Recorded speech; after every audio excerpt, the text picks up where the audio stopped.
So పురుషులు ఉన్నారనుకోండి చెట్టు కింద ఉంటారు, చెట్టు కింద పడుకుంటారు, ఏదో పండ్లు కాయలు తింటారు, ఆకులు అలాలు తింటారు, అంతే. ఇంకేం అవసరం? ఎందుకు ఈ బిల్డింగ్ అవసరం? మరి ఎప్పుడైతే స్త్రీలు ఉంటారో అప్పుడేమవుతుంది? అత గృహక్షేత్ర సుతాప్త విత్తై పుంస స్త్రీ మైథునీ భావమేతు తయో ఉదయ గంధి హావు. అంటే ఇక్కడ వృషభదేవుడు చెప్తున్నాడు భాగవతంలో, ఎప్పుడైతే ఈ స్త్రీ పురుషులు అనే వాళ్ళు కలుస్తారో అప్పుడేమవుతుంది? గృహము వస్తుంది, క్షేత్రం. అత గృహక్షేత్ర సుతాప్త విత్తయర్ అంటే పుత్రులు లేదంటే పుత్రికలు, ఆప్తులు, బంధువులు, సమాజం అన్నీ ఎక్స్పాండ్ అయ్యాయి. ఒక స్త్రీ పురుషులే లేరనుకో, ఏదైనా సరే, ఇప్పుడు జంతువులే అనుకోండి, ఇప్పుడు పంది ఉంది అనుకోండి, ఆడ పంది ఉంది, మగ పంది, ఓన్లీ ఒకటే మగ పంది ఉంది అనుకోండి, అప్పుడు ఏముంది? ఇంకా పందుల సంతానమే లేదు. ఇంకా పందులకు కూడా ఉంటుంది. పందులకు ఒక ఏమంటారు దాన్ని, దాని యొక్క డ్రైనేజ్ ఉంటుంది, దాని యొక్క నివాసం, దాని యొక్క టెరిటరీ, దాని యొక్క జోన్ దానికి ఉంటుంది.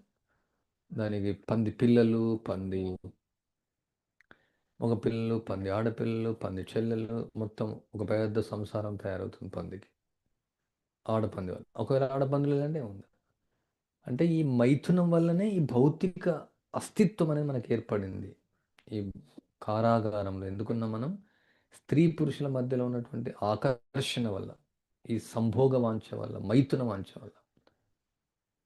ఆఫ్ కోర్స్ ఆ యొక్క మైథున వాంఛను కృష్ణుడు భగవద్గీతలో చెప్తున్నాడు, ధర్మసమ్మతమైన కామము నేనే అని చెప్తున్నాడు. ఆ మైథునాన్ని ధర్మసమ్మతంగా ఆచరిస్తే, వర్ణాశ్రమ విధానం ప్రకారం, నియమ నిబంధనల ప్రకారం ఆచరిస్తే అప్పుడు సంతానం కృష్ణుని కోసమే, కేవలం కృష్ణుని కోసమే ఎప్పుడైతే సంతానాన్ని కంటారో అప్పుడు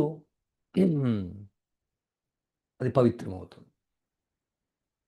సో ఇక్కడ ఎప్పుడైతే ఈ యోగులు వాళ్ళు ఎన్ని సంవత్సరాలను తపస్సులు చేయొచ్చు, వాళ్ళు చివరికి ఈ మైథున వాంఛ వచ్చినప్పుడు వాళ్ళు పడిపోతారు.